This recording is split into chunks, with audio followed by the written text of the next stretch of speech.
Hello, aspirants. Welcome to coaching classes by Ash, and my name is Asha Tiwari. Let's start with our class without wasting any time. So, as you people are aware, हम लोगों ने अभी तक क्या क्या भारतीय साक्ष्य अधिनियम में कवर कर लिया है। तो आपका डेफिनेशन क्लॉज कवर हो चुका है, जिसमें सारी डेफिनेशंस मैंने आपको एक्सप्लेन कर दी हैं। एक शॉर्टकट भी बता दिया है उसको याद करने का। कन्फेशन का टर्म हम लोगों ने कवर कर लिया है। कन्फेशन क्या होता है, कन्फेशन किसके सामने ओके होता है, किसके सामने नहीं होता है, इंड्यूसमेंट थ्रेट होती है तो कन्फेशन क्या ओके होगा या नहीं होगा। उसके अलावा हमने एडमिशंस डिस्कस किया कि एडमिशन क्या होता है, एडमिशन को कौन से सेक्शन में डिफाइन किया गया है, एडमिशन कौन कर सकता है, किसके द्वारा किया गया एडमिशन वैलिड होगा, क्या अगर हमने थर्ड पार्टी को रेफर किया है तो थर्ड पार्टी जो बोलेगा वो वैलिड होगा या नहीं। ये सारे के सारे सेक्शन हम लोग कवर कर चुके हैं। अब थोड़े से शुरुआती सेक्शंस में आ जाते हैं और मैं आपको बता देती हूँ रेस जेस्टी और इम्पोर्टेंट टर्म्स जो कि आप लोगों से पूछी जाती हैं और वो वैसे भी इम्पोर्टेंट है for the examination point of view. So let's start with the I'm getting to the section and yes, okay, so section number 3 से हम स्टार्ट कर देते हैं। सेक्शन 3 हमारा बात करता है एविडेंस में be given of fact and issue and relevant facts. अब फैक्ट एंड इशू क्या होते हैं और रेलेवेंट फैक्ट्स क्या होते हैं, ये डेफिनेशन क्लॉज में हम लोग ऑलरेडी समझ चुके हैं। तो सेक्शन 3 हमसे क्या कहता है, बहुत सिंपल सी टर्म में आपको बता रही हूँ, पूरा का पूरा आपको इंग्लिश पढ़ने की जरूरत नहीं है। सेक्शन नंबर 3 बहुत सिंपल से शब्दों में ये कहता है कि एविडेंस जो है किसी भी वाद में, किसी भी सूट या प्रोसीडिंग में जब भी दिया जाता है तो वो इधर रेलेवेंट फैक्ट का दिया जाएगा या फिर फैक्ट इन इशू का दिया जाएगा, यानी कि वो तथ्य जो हमें रेलेवेंट तथ्य की ओर पहुंचाते हैं। सो evidence may be given in any suit or proceeding of the existence or non-existence of every fact in issue and of every such facts as are hereinafter declared to be relevant and of no others। यानी कि कितने प्रकार के evidence हम दे सकते हैं court में, वो एविडेंस वो साक्ष्य दे सकते हैं जो हमें किसी चीज के होने या ना होने के बारे में बता रहे हैं, यानी कि उसके फैक्ट इन इशू तक पहुंचा रहे हैं या फिर वो रेलिवेंट फैक्ट है, अदरवाइज और किसी चीज को कोर्ट एंटरटेन नहीं करेगी। As simple as that. ये आपके प्रीलिम्स का क्वेश्चन है कि ये कहाँ पे डिफाइंड है या फिर एविडेंस किस प्रकार का दिया जा सकता है, ये ऐसे भी पूछा जा सकता है। अब आते हैं सेक्शन नंबर 4 पे। सेक्शन नंबर 4 हमारा कहता है ये relevancy of forming the part of same transaction. इसको हम लोग नॉर्मल भाषा में गाइस, जो मैं बार बार रेस जेस्टी बोलती हूँ ना, यही है वो। पहले सेक्शन 6 था, अब ये सेक्शन 4 हो गया है भारतीय साक्ष्य अधिनियम में। तो ये सेक्शन 4 क्या कहता है कि वो तथ्य जो वैसे तो इन इशू नहीं है लेकिन वो बाकी फैक्ट से इस प्रकार कनेक्टेड हैं कि वो हमें या तो फैक्ट इन इशू तक पहुंचाते हैं या वो हमें रेलेवेंट फैक्ट तक पहुंचाते हैं, वो फैक्ट भी अपने आप में रेलेवेंट होंगे। आया कुछ कुछ समझ में? नहीं। ओके, एक एग्जांपल लेते हैं। ए के ए अक्यूज्ड है कि उसने बी की पिटाई की है, ठीक है, और पिटाई इस कदर की है कि पिटाई करते करते इतना मारा कि बी की डेथ हो गई। तो अब जब ए बी की पिटाई कर रहा था और उस पिटाई से उसकी आगे चल के मृत्यु हुई, उस समय जो लोग आसपास खड़े थे, यानी कि जो बाय स्टैंडर्ड्स थे, उन्होंने इस बीटिंग को देखा। उन्होंने देखा कि एक कितने बेकार तरीके से उसको मारा था या जो भी कर रहा था, उसके बाद उसकी डेथ हो गई। तो ये जो बाय स्टैंडर्ड्स के बोल होंगे, यानी कि वो एज अ विटनेस जब जाएंगे और वो ये चीज बोलेंगे कि हाँ मैंने देखा कि ये उसको मार रहा था तो कह रहा था कि कल तुमने मेरी इंसल्ट की थी, ये लो उसका बदला। तो ये पूरी जो लाइन होगी ये अपने आप में क्या होगी, ये वैसे तो देखो रेलेवेंट नहीं है, ना ही ये फैक्ट एंड इशू क्या होगा कि क्या ए ने बी को मारा, क्या मारने से मृत्यु हुई, ठीक, ये फैक्ट एंड इशू है, हम लोग ऑलरेडी डिस्कस कर चुके हैं। लेकिन ये जो बाय स्टैंडर्ड बोल रहा है, ये जो बाय स्टैंडर्ड बोल रहा है, ये हमें एक जगह से पहुंचाता है, एक जगह तक पहुंचाता है जो कि रेलेवेंट फैक्ट होगा कि इंटेंशन थी क्या थी, ठीक है। तो ये क्या हो गया, रेस जेस्टी। ये क्या हो गया, रेस जेस्टी। अब facts which though not in issue are so connected with a fact in issue or a relevant fact as to form the part of same transaction are relevant, whether they occurred at the same time and place or at different times and places. Another example, ए ने B को चाकू से मारा. अब वो चाकू जहां से खरीदी गई और चाकू खरीदते वक्त उस व्यक्ति ने जो भी बोला या जो भी हुआ वो अपने आप में आपको कहीं तक पहुंचा रहा है, तो ये भी रेस जीएसटी में आएगा. ठीक है, यानी कि वो तथ्य जो वैसे तो इन इशू नहीं है, लेकिन वो इस प्रकार से कनेक्टेड है कि वो हमें पहुंचा रहे हैं किसी एक रेलेवेंट फैक्ट तक, वो अपने आप में फैक्ट कंसिडर किया जाएगा कोर्ट के द्वारा. इसके इलस्ट्रेशंस इंपॉर्टेंट है, देख लीजिएगा. किसी भी इलस्ट्रेशन में कोई भी कंफ्यूजन हो, please feel free to ask me. मैं आपको एक्सप्लेन करने के लिए हमेशा यहाँ पे बैठी हूँ. आप कमेंट सेक्शन में लिख के मुझसे पूछ सकते हैं. And guys, thank you so much कि आपने पिछले वीडियोस पे भी बहुत अच्छे अच्छे कमेंट आए हैं. आप लोग आंसर भी कर रहे हैं क्वेश्चंस को, और लाइक एंड सब्सक्राइब करते रहिए, क्योंकि मैं भी मेहनत कर रही हूँ आप लोग को एक क्लास रिकॉर्ड करके अपलोड करना, लाइव जाना. तो आई ऑल्सो वॉन्ट कि आप लोग का भी पूरा का पूरा योगदान हो इसमें. योगदान क्या कि आप पढ़िए, पढ़ने के बाद जो नहीं समझ में आ रहा है वो आप बेझिझक मुझसे कमेंट सेक्शन में पूछ सकते हैं, तो उसको मैं अगली क्लास में कवर कर लूँगी, या अगर मैं लाइव क्लास लेती हूँ तो फिर आप लाइव क्लास में ही पूछ सकते हैं. Now coming to section number 5. Section 5 कहता है facts which are occasion, cause और effect of fact and issue और रेलेवेंट फैक्ट्स.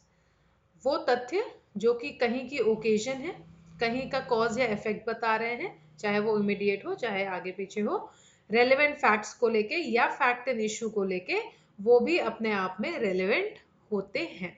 जैसा कि अभी मैंने चाकू वाला आपको बताया था कि जो है, एक क्वेश्चन है, एक और ले लेते हैं एग्जांपल कि क्या ए ने बी को मर्डर किया, ए ने बी का मर्डर किया. ठीक है, अब हमने देखा कि जो है जब बी का मर्डर हो रहा था तो ऑब्वियसली चीज़ है, आदमी थोड़ा सा स्ट्रगल करता है, तो जो स्ट्रगल के मार्क्स थे वो अपने आप में रेलेवेंट फैक्ट्स है.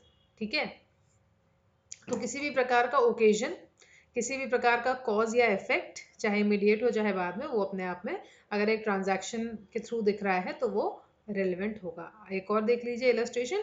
क्वेश्चन है कि क्या ए ने बी को पॉइजन किया, ए ने बी को जहर दिया. अब state of B is held before the symptoms ascribed to poison and habits of B known to A which afforded an opportunity for administration of poison are relevant facts.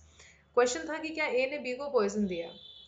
अब इसमें facts क्या है कि जो है ए जो है वो बी के वहाँ काम करता था, ए को बी का पूरा रूटीन पता था, ए को पता था कि बी कब कहाँ क्या खाता है, और उसी हिसाब से उसको उसकी हेल्थ कंडीशन पहले कैसी थी और पॉइजन के बाद कैसी होगी, या धीमे धीमे वो ऑल्टर की, वो सारे के सारे जो फैक्ट्स हैं वो रिलेवेंट फैक्ट्स.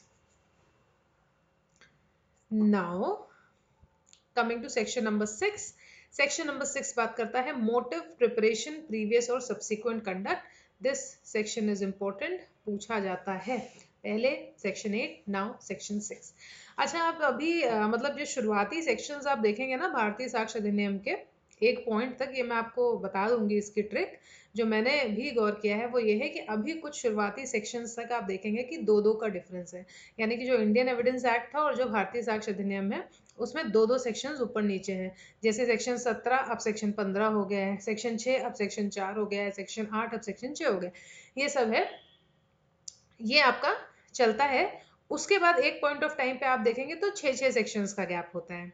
जो लोग पढ़ रहे हैं भारतीय साक्ष्य अधिनियम या जो लोग पढ़ चुके हैं वो इस चीज को रिलेट कर पा रहे होंगे कि कहाँ से 6 सेक्शंस का डिफरेंस हो रहा है. ठीक है, अभी मैं आगे पढ़ाऊंगी तो मैं आपको बताती जाऊंगी. फिलहाल अभी जिन लोगों ने स्टार्ट किया है भारतीय साक्ष्य अधिनियम मेरे साथ, उनको टेंशन लेने की जरूरत नहीं है, मैं हूँ. तो आते हैं सेक्शन नंबर 6 पे. सेक्शन 6 गाइज हमारा कहता है कि any fact is relevant which shows और कॉन्स्टिट्यूट्स अ मोटिव और preparation for any fact in issue और रेलिवेंट फैक्ट. कोई भी ऐसा तथ्य रेलिवेंट होगा जो हमें किसी भी प्रकार से मोटिव के बारे में बात करता है या प्रिपरेशन की बात करता है, वो अपने आप में रेलिवेंट फैक्ट होगा. कि क्या मोटिव था फैक्ट इन इशू, या फिर प्रिपरेशन जो है सब्सिक्वेंट कंडक्ट या प्रीवियस कंडक्ट भी आपका रेलिवेंट होगा. The conduct of any party or of any agent to any party to any suit or proceeding in reference to such suit or proceeding or in reference to any fact and issue therein, and the conduct of any person an offense against whom is subject of any proceeding is relevant if the conduct influences or is influenced by any fact in issue or relevant fact whether previous or subsequent thereto. अब देखो, अब यहाँ पे आपका है motive, preparation और conduct, ठीक है। हाँ, अब इसमें आपको मैं एक कोई इलस्ट्रेशन ले लेती हूँ। कौन सा इलस्ट्रेशन बताओ?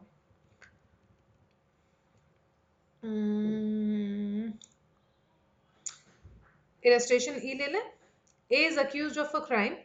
The facts that either before or at the time or after the alleged crime, A provided evidence which would tend to give the fact of a case an appearance favorable to himself, or that he destroyed or concealed evidence, or prevented the presence or procured the absence of persons who might have been witnesses, or suborned persons to give false evidence respecting it are relevant. A जो है वो एक crime के लिए accused है। अब facts ये हैं कि आइदर जब वो क्राइम कर रहा था या उससे पहले या उसके बाद उसने क्राइम करने के बाद वहां से क्राइम के निशान मिटाने की कोशिश की। क्राइम करने से पहले जो विटनेस हो सकते थे उन विटनेस को कोई ना कोई बहाना बना के उसने बाहर भेज दिया। जो एविडेंस था उस एविडेंस को या तो कंसील कर दिया या डिस्ट्रॉय कर दिया, और ऐसा माहौल बनाया कि जो पूरा का पूरा उसके लिए फेवरेबल दिखे कि नहीं, वो ये क्राइम नहीं कर सकता। ये सारा का सारा क्या है? ये सारे के सारे फैक्ट इन इशू हैं, और ये सारे के सारे फैक्ट्स रेलेवेंट फैक्ट्स हैं इस केस में। सेक्शन 6 एवरीबॉडी, ये पूछा जाता है, ये भी पूछा जाता है। Now, coming to section number 7, facts necessary to explain or introduce fact in issue or relevant fact. Section 7 कहता है वो तथ्य जो necessary हैं for what? To explain or introduce a fact or relevant fact, they themselves will be a fact. Now, अब कैसे? इसका illustration पहला देख लीजिए, आपको पूरा का पूरा सेक्शन ऐसे ही क्लियर हो जाएगा। क्वेश्चन ये है कि क्या जो एक डॉक्यूमेंट है, जो विल है, जो वसीयत है, वो एक ही है। Now the state of A's property and of his family at the date of alleged will may be relevant facts. बहुत सिंपल सा इलस्ट्रेशन है गाइस, समझने की कोशिश करिएगा कि क्वेश्चन ये है कि ए एक व्यक्ति है, उसके द्वारा दी गई वसीयत, भाई वसीयत दे दी, ए तो अब जिंदा नहीं है, तो क्वेश्चन ये है कि क्या ये वसीयत ए ने ही लिखी है या इस पे जो साइन है वो ए के हैं, तो कैसे पता चलेगा? अब इसमें रेलेवेंट फैक्ट्स ये होंगे कि ए की मेंटल स्टेट क्या थी उस टाइम पे, और जो उसकी फैमिली है और जो उसकी प्रॉपर्टी है वो आपस में क्या है, यानी कि फैमिली का इंटरेस्ट था, प्रॉपर्टी है भी कि नहीं है, ए ने ये प्रॉपर्टी फैमिली के नाम की थी तब वो एकदम स्टेट ऑफ माइंड उसकी सही थी कि नहीं थी, ये सब अपने आप में रेलेवेंट फैक्ट है। और अगर कंफ्यूजन है तो नेक्स्ट आप इलस्ट्रेशन देख सकते हो। A sues B for libel imputing disgraceful conduct to A. B affirms that the matter alleged to be libelous is true. The position and relations of the parties at the time when the libel was published may be relevant facts as introductory to the facts in issue. The particulars of dispute between A and B about a matter unconnected and the alleged libel are irrelevant, though the fact that there was a dispute may be relevant if affected the relations between A and B. ए ने B के ऊपर case किया ये कहते हुए कि जो है बी ने लिबल किया है, आप लोगों ने टॉर्ट्स पढ़ा है तो उसमें लिबल पढ़ा होगा, वो ए के खिलाफ था। तो बी ने बोला कि भाई मैंने जो लिबल किया है वो ट्रू है, और हम लोगों ने पढ़ा है इसका एक्सेप्शन होता है कि ट्रू या फेयर कमेंट। तो इसमें इन दोनों के बीच में जो रिलेशन था, या ये लेबल किस लिए किया गया, या ये लेबल ट्रू है या नहीं है, ये सब अपने आप में गाइज relevant facts होंगे। In case any questions, any queries, please feel free to comment कि ये section नहीं समझ में आया, फिर से explain कर दीजिए।